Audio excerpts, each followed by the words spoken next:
Okay, I'm going to tackle, I think pro-lifers are really approaching the whole late abortion argument wrong. And I used to be just as guilty of this as anybody else, but I've really listened to what pro-choicers say and thought about how people think and how they process information.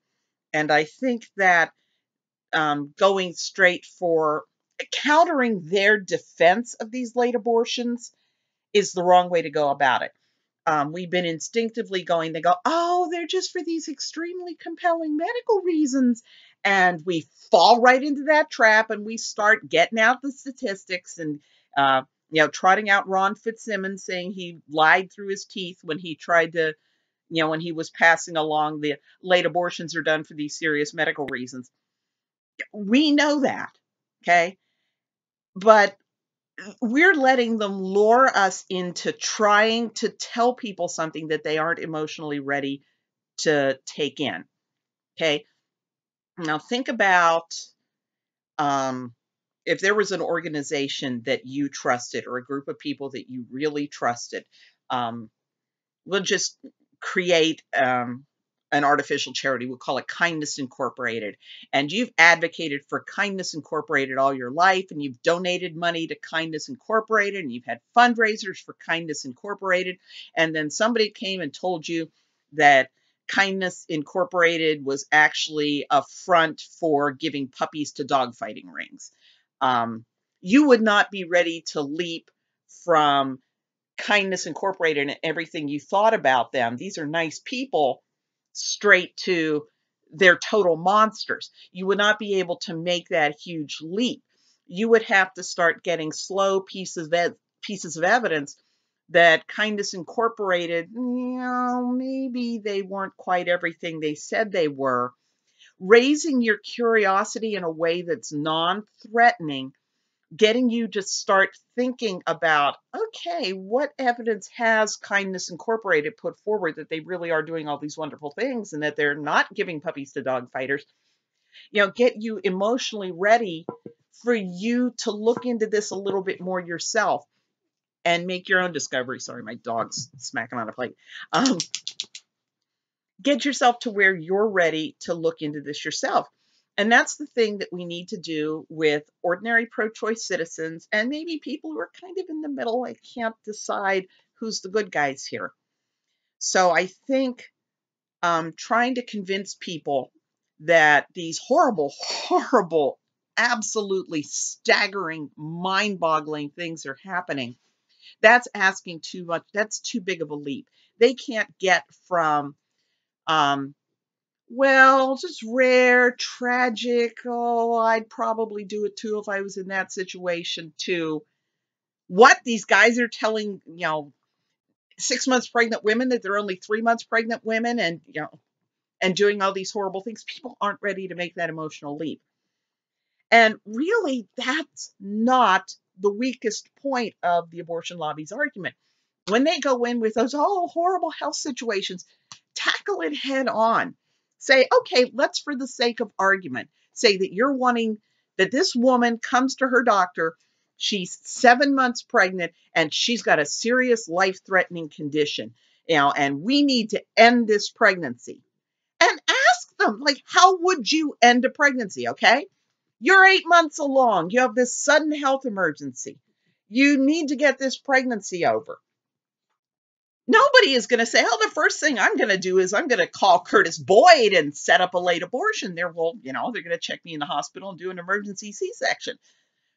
Because people already know that that's what you do post-viability when the mother has a health problem. And if you ask them to think about it, they will. If you say, okay, imagine it's you, your wife, your sister, and she's past 24 weeks. She's past the point where they can deliver the baby and, take care of the baby, and she can go home from the hospital with a live baby. What sense is there in, instead of doing an emergency C-section, which gets the baby out of her in less than 45 minutes, well, about 45 minutes, certainly less than an hour, that life or health threatening pregnancy is over.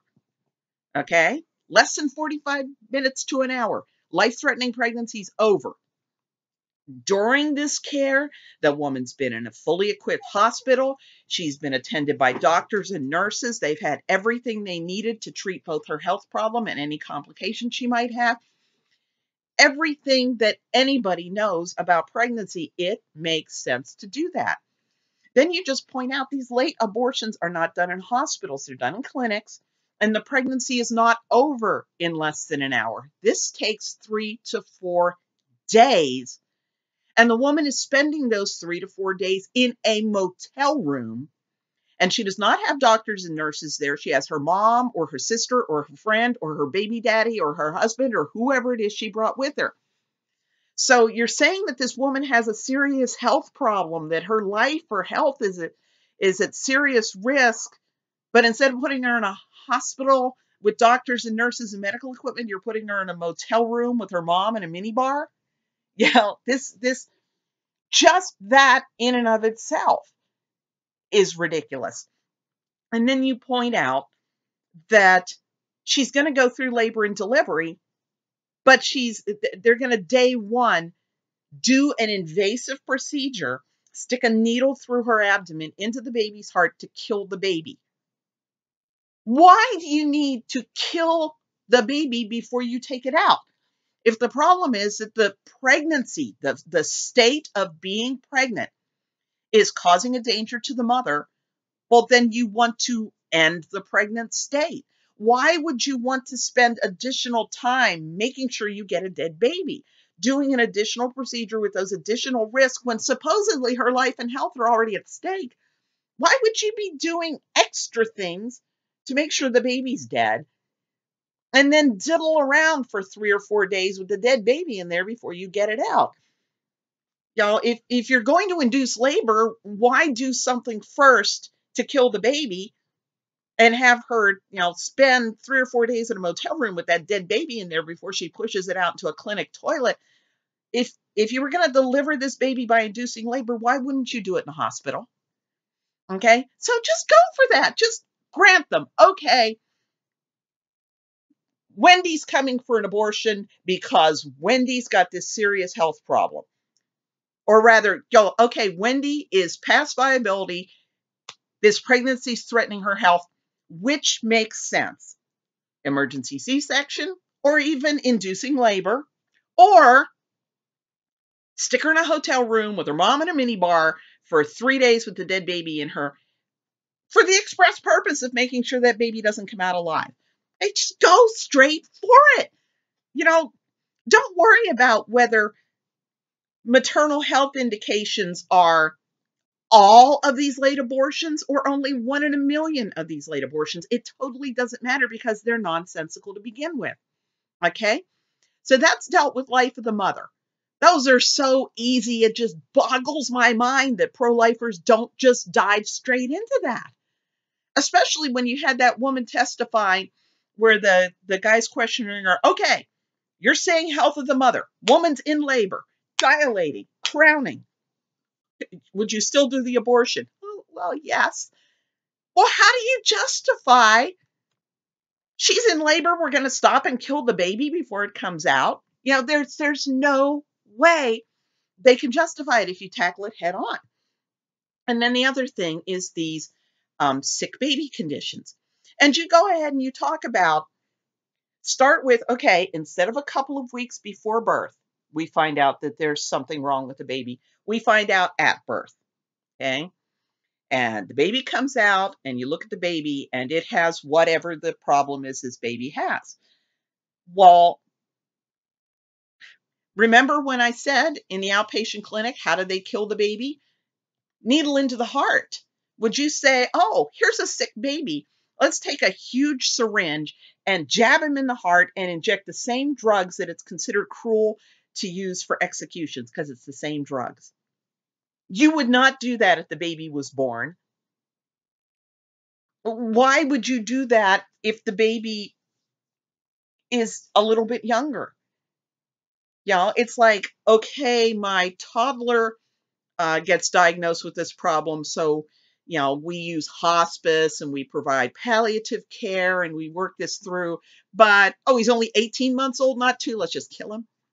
The fact that you're younger doesn't make responding to finding out that you're sick or disabled, which is killing you, make any more sense. You just start talking about what it is that parents need when they get the news that their child is sick or disabled or dying, which is that, the doctor looks at, is there anything we can do that will correct this situation? Is there anything we can do that can mitigate this situation? And if not, that child's dying, well, then you provide palliative care, maybe pain management, comfort, and you provide emotional support to the parents. And there's perinatal hospice that does that. And the reason we're not going to talk about the karmic gosnells here. We are not going to talk about the kinds of abortion providers that ordinary people do not want to accept exist. Okay, pro-lifers have no problem believing these people exist because we believe there's got to be something off to begin with that you're doing an abortion. Doing an early abortion on a rape victim is still questionable to us. So, doing a late abortion, well, of course, these monsters would do that. But it's not that way to ordinary people who think of early abortions as just kind of sucking out a little globby stuff. They're not ready to grasp what's really going on. So they're not willing to believe that these doctors would be absolute monsters like that. So don't worry about the ones that are just in it for the money. Don't worry about it for the ones that are just lazy. Don't worry about it for the ones that might want to sell fetal parts. And, there's lots of money in that, we know. Go ahead and go after the doctor who's normally a very caring and compassionate doctor, but he's found out that there's something wrong with this baby. And think about why doctors go into obstetrics, okay? And because the woman's female, we're going to make the doctor male, okay? Just to avoid pronoun confusion. This guy went into obstetrics because he wants to deliver babies. He loves the joy of that. He loves the wonder and excitement of walking the woman through the pregnancy and just being a part of that whole amazing experience. Well, then this pregnancy is not going to proceed that way. It's not going to go on with continued wonder and excitement and anticipation and with this beautiful baby.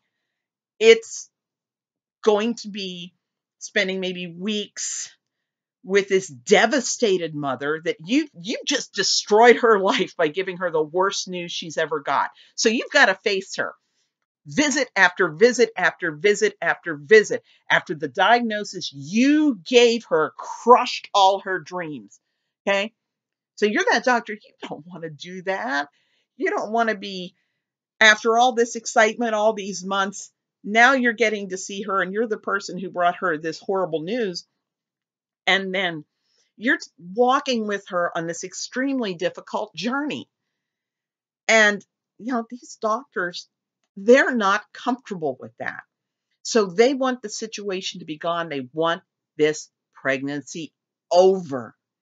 Because for them, once that baby's aborted, the situation is gone. Okay? They no longer have to deal with it. But it's not like that for the mother. Once she gets that diagnosis and knows that something horrible is wrong with her baby, that's not going to go away. Okay? It doesn't matter. She finds out at 24 weeks, if she aborts at 24 weeks or if she miscarries at 38 weeks. It's going to be that same journey for the rest of her life where that child is always missing, where all of her hopes and dreams are always dashed. That's never going to change for her. This woman's carrying that with her the rest of her life. She's going to have the sleepless nights. She's going to have the holidays with the underlying sadness because that child's not there. She's going to be remembering all the milestones that her baby's not going to have. Her baby's not going to have a first day of school. Her baby's not going to play Little League. Her baby's not going to the prom. Her baby's not getting married. Her baby's never going to have kids. So for the rest of her life, she's going to have an awareness of where her child would have been if this tragedy hadn't happened. And abortion does not take that away. It doesn't take that away. Okay? What it does is it takes away that period of time of saying goodbye. Okay? That period of time saying goodbye. Um, Part of what happens is in hospice is that people get that emotional support. They get that chance to prepare for their goodbyes. And perinatal hospice, which is hospice that begins before the baby's born, helps to hook the parents up with other parents who've been through the same thing. Maybe their babies had the same diagnosis or a similar diagnosis. Those are the only people who understand what that woman's going through. Unless you've found out, 23 weeks into your pregnancy that your baby has anencephaly and his brain hasn't developed, or you're the one that finds out 25 weeks into the pregnancy that your baby's lungs haven't developed. The only people who know what it's like to walk that path are parents who've been there. So the first thing perinatal hospice does is it hooks those parents up with other parents who've been there. And then they start making the birth plan. They start talking about, okay, what is the prognosis? How realistic is the prognosis? Are we going to get to spend any time with our baby being alive? Being prepared for, okay, if the baby starts to show these symptoms, maybe we'll deliver the baby early. So there's a better chance that this baby will get to be held and cuddled and kissed and loved before he passes. So parents get to make plans for that. And there's a volunteer organization, Now I Lay Me Down to Sleep, that's professional photographers that volunteer to go, and they would be there at that delivery, and they would take beautiful professional quality pictures so that the parents can cherish every moment with that child. And here's the real kicker. Sometimes it turns out the doctors are wrong. Surprise, surprise, surprise. Doctors are capable of being wrong. They're human. Who would have thunk it?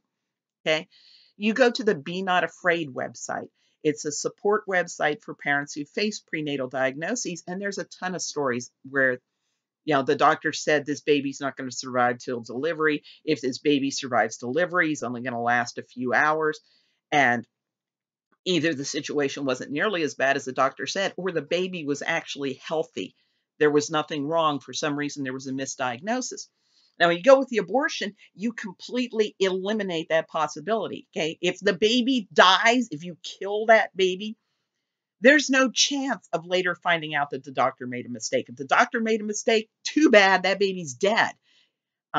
You'll find out during the autopsy, won't that be jolly, when you're expecting this baby with all of these health problems and this baby comes out okay and he's dead because you trusted this doctor to be correct and to guide you the right way. Can you think of anything more devastating than that? Than killing your loved and wanted baby because this doctor told you there was no hope, only to find out there was nothing wrong with that baby. And I know women who died from botched abortions, that they underwent these abortions because they were told their baby was doomed and there was nothing wrong with that baby. So those families get to be missing that woman who died, plus that child that was killed needlessly. Okay. So abortion in these situations is deliberately cutting off all hope for a better outcome, whether it's a little bit better or strikes you as miraculous because you had no idea that there was really nothing wrong with this baby. But that abortion is cutting off any possible hope for anything positive to come out of this. That abortion is saying we're going to maximize the tragedy here. And you're maximizing the tragedy because the doctor doesn't want to deal with it. And if you go to the Be Not Afraid website, a lot of these families, the doctor, if the woman doesn't go through with the abortion, he refuses to provide any further care to her for the rest of her pregnancy because he doesn't want to deal with it. Okay? So go ahead, tackle these head on and let people really think these through, ponder them, come to the conclusion themselves that really this sounds pretty lame. This life of the mother, why would you take extra steps to kill the baby and do something that takes longer to end the pregnancy if the pregnancy is threatening her life and health? Let the person chew on that. And why wouldn't we offer hospice to this family? Let the person think about that. And if you kill the hard cases argument, everything else falls into place. So stop with the numbers game about how many abortions are for that reason. First of all, it makes you sound really insensitive. Second of all, you're going to hit a brick wall because people aren't ready to believe this. And third of all, it's really easy to refute the idea that abortion is good or right or just in those situations anyway.